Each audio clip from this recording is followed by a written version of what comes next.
పోపు సర్వమత ప్రార్థనలు, క్రీస్తు విరోధి చేతిలోకి ప్రపంచం. ఈరోజు అనగా 14 మే 2020 ఈ రోజున పోపు ఇటలీ క్యాపిటల్ రోములో సర్వమత ప్రార్థనలు నిర్వహించడానికి పూనుకున్నాడు.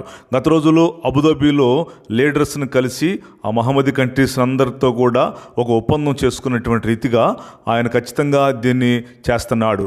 సర్వమత ప్రార్థనలు అందరం కూడా ఫాస్టింగ్ ప్రేయర్ చేద్దాం రండి, ఈ కరోనాని వెళ్ళగొడదాం రండి అని చెప్పేసి ఇప్పుడు దాన్ని ఇంప్లిమెంట్ చేశాడు. ఇది ఇప్పుడు వాగ్దానం కాదు. అబుదాబీలో లీడర్స్ అందరూ మహమ్మదీ లీడర్లందరూ కూడా కలిసి ఒప్పందం చేసుకొని సంతకాలు పెట్టుకొని చేసినటువంటి డీల్ ఇప్పుడు కరోనా సందర్భాన్ని పురస్కరించుకొని ఆయన దీన్ని నెరవేరుస్తున్నాడు.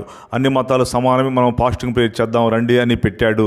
ఇది మహమ్మదీ కంట్రీస్లో వాళ్ళ కలిగినటువంటి ఉద్దేశం కాదు, ఇది పోపుకు కలిగినటువంటి ఉద్దేశం. ఈ డేట్ ఏంటి తెలుసా? ఈరోజు ఇజ్రాయెల్ దేశానికి స్వాతంత్ర్యం వచ్చింది.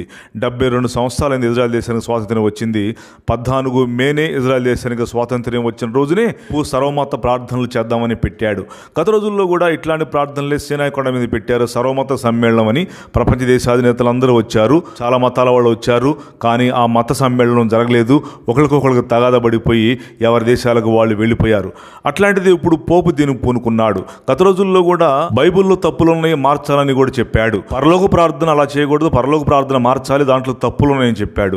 ఏమంటే పరలోక ప్రార్థన ప్రభు నేర్పిన ప్రార్థన ఎవరైనా మారుస్తారండి? బైబిల్లో నుంచి ఒక పుల్లైనను ఏది తీసేయకూడదు, అటు వాడికి ఈ బైబిల్లో ఉన్న తెగుళ్ళ మొత్తం ఏం వస్తామని చెప్తే పరలోక ప్రార్థన మార్చాలని చెప్పాడు. అసలు బైబిల్లో కోడ్ గురించి వీళ్ళకి తెలియదు. బైబిల్లో ఉన్నటువంటి కోడ్ చిన్న అక్షరం కూడా తీసేసినా కూడా అది శాపము. ఆ కోడ్ని ఎవరు కదిలించలేరు. మహమ్మదీ మత పెద్దలకు లేనటువంటిది ఈయనే జోక్యం చేసుకున్నాడు. వాళ్ళేమి మత ప్రార్థన చేద్దామని అడగలేదు. పోపే పూనుకొని పీస్ డీల్ చేస్తున్నాడు. రోమా సర్వసైనాధిపతిగా ఈయన ప్రవర్తిస్తున్నాడు. ఎందుకంటే క్రీస్తు విరోధి చేతిలోకి ప్రపంచాన్ని మొత్తాన్ని కూడా తీసుకువెళ్లే పరిణామం. ఎందుకంటే రేపు క్రీస్తు విరోధి రోమా సామ్రాజ్యం సపోర్టుతోనే వాడు తొందరలో బయటికి రాబోతున్నాడు. తొందరలో పోపే క్రీస్తు విరోధి యొక్క పేరు కూడా అనౌన్స్ చేసే అవకాశం కూడా లేకపోలేదు. నా ఉద్దేశ ప్రకారము క్రీస్తు విరోధి ఎక్కడో ఖచ్చితంగా పుట్టే ఉండుంటాడు. ఉదాహరణకి వచ్చే సంవత్సరం యేసుప్రభు రాకడ వచ్చింది అనుకుందాం అనుకోండి, లేకపోతే 10 సంవత్సరాల తర్వాత యేసుప్రభు రాకడ వచ్చింది అనుకున్నాం అనుకోండి, క్రీస్తు విరోధి ఆల్రెడీ ఎక్కడో పుట్టుంటాడు. వాడికి 30-40 సంవత్సరాలు వచ్చి ఖచ్చితంగా ఉండుంటాయి. రోమా సామ్రాజ్యము రోమా సపోర్టుతోనే వాడు తొందరలో బయటికి రాబోతున్నాడు. అందుకే పోపు ఇప్పుడు సర్వమత సమ్మేళనం అని పెట్టాడు, పీస్ డీల్ పెడుతున్నాడు. ఇవన్నీ కూడా 1 government 1 rule 1 coin 1 rule globalisation కోసమే. ఎందుకంటే ప్రపంచం అంతా యేసుప్రభు రాకడ వచ్చే టైంలో ఒక త్రాటి మీదకి వచ్చేస్తుంది.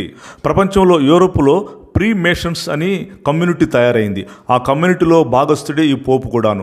ఎలాగంటే ప్రీ మేషన్స్ కమ్యూనిటీ ఏం చెప్తుందంటే దేవుడు మేము నమ్ముతున్నాం అని చెప్తుంది, కానీ వీ ట్రస్ట్ ఇన్ గాడ్ అని చెప్పిద్ది. కానీ వాళ్ళ ఆంతర్యం ఏంటంటే క్రీస్తు విరోధికి సపోర్ట్ చేయటమే. అలాగే చూడండి, పిరమిడ్ల మీద కూడాను ఒక యాంటీ క్రైస్ట్ రైటింగ్ రాశారు. ఏం రాశారో తెలుసా? పిరమిడ్ల మీద ఒక కన్ను ఉంటుంది, అదేంటంటే ఆల్ సీయింగ్ ఐ అని ఉంటుంది అన్నమాట, అన్నీ చూసే కన్ను.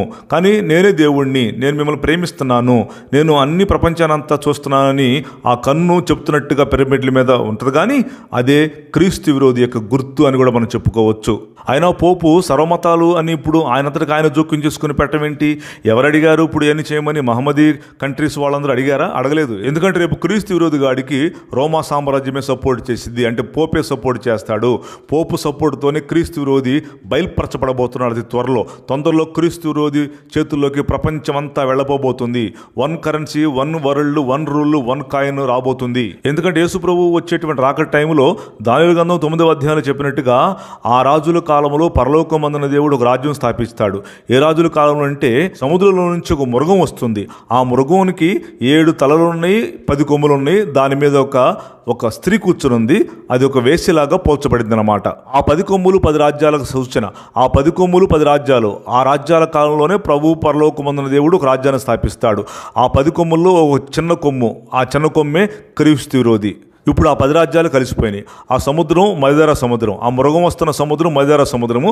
ఆ మధ్యధరా సముద్రం ఏరియాలోనే యూనియన్ యూరోపియన్ ఉంది. ఆ 10 రాజ్యాలు ఇప్పుడు కలిసినాయి. 10 రాజ్యాలు 10 కొమ్ములు కాదు, ఇప్పుడు ఎక్కువ రాజ్యాలు ఉన్నవి.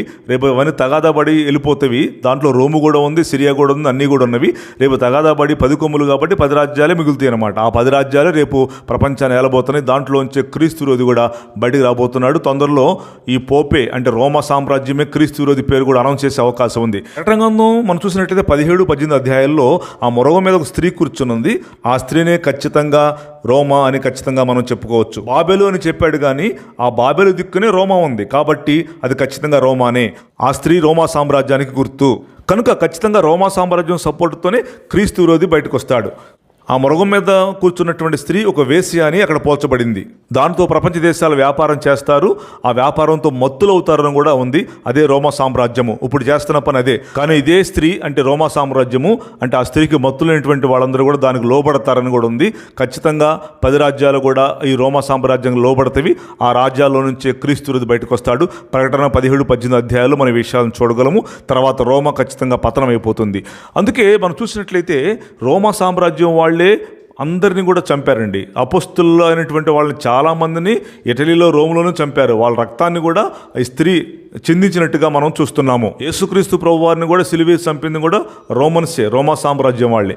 కాబట్టి ఈ రోమా సామ్రాజ్యం సపోర్టుతోనే అంటే ఆ మృగం మీద కూర్చున్న సపోర్టుతోనే, రోమన్ సపోర్టుతోనే ఖచ్చితంగా క్రీస్తు విరోధి బయటికి రాబోతున్నాడు, ప్రపంచాన్ని చేతులకు తీసుకుపోతున్నాడు. అందుకే ఈ రోమా పోపు గారు ఇప్పుడు సర్వమతాలు సమానమే అన్ని దేశాలని కూడా మమేకం చేస్తున్నాడు. రోజుల్లో మన కరోనా వచ్చే ముందు ఒక చర్చిలో వినాయకుడిని విగ్రహాన్ని తీసుకొచ్చి పెట్టినప్పుడు చాలా ఇబ్బందులు ఎదుర్కొన్నారని కూడా గత రోజుల్లో మనం ప్రకటన చూసాము. ఇప్పుడు సర్వమత ప్రార్థనలు పెడుతున్నాడంటే ఇది ఖచ్చితంగా క్రీస్తు విరోధి చేతుల్లోకి ప్రపంచాన్ని తీసుకెళ్ళబోతున్నాడని మనకు అర్థమవుతుంది. కాబట్టి మనం ప్రార్థన చేద్దాం. తొందరలో క్రీస్తు విరోధి బయటకు రాబోతున్నాడు. వాడి చేతుల్లోకి ప్రపంచ అధికారం అంతా కూడా తొందరలో వెళ్ళబోతుంది. సంఘం ర్యాప్చర్ అయ్యేటువంటి టైం దగ్గర పడింది. మనమందరం కూడా ఖచ్చితంగా క్రీస్తు రాకడకు సిద్ధపడాలి. ప్రపంచ పరిణామాలతో యేసు ప్రభు రాకడ లింక్ అయి ఉంటుంది కాబట్టి ఈ పరిణామాలన్నీ కూడా మాతో పాటు మీరు కూడా గమనిస్తూ ప్రార్థన చేసుకుంటూ క్రీస్తు రాకడకి సిద్ధపడాలని ప్రభు పేరిట మనం చేస్తున్నాను. మరొక అమూల్యమైన అంశంతో మళ్ళీ కలుద్దాము. మా వర్తమానములు ఫస్ట్ మీకే అందాలంటే సబ్స్క్రైబ్ చేయటం మర్చిపోబాకండి. May god bless you. Praise the lord.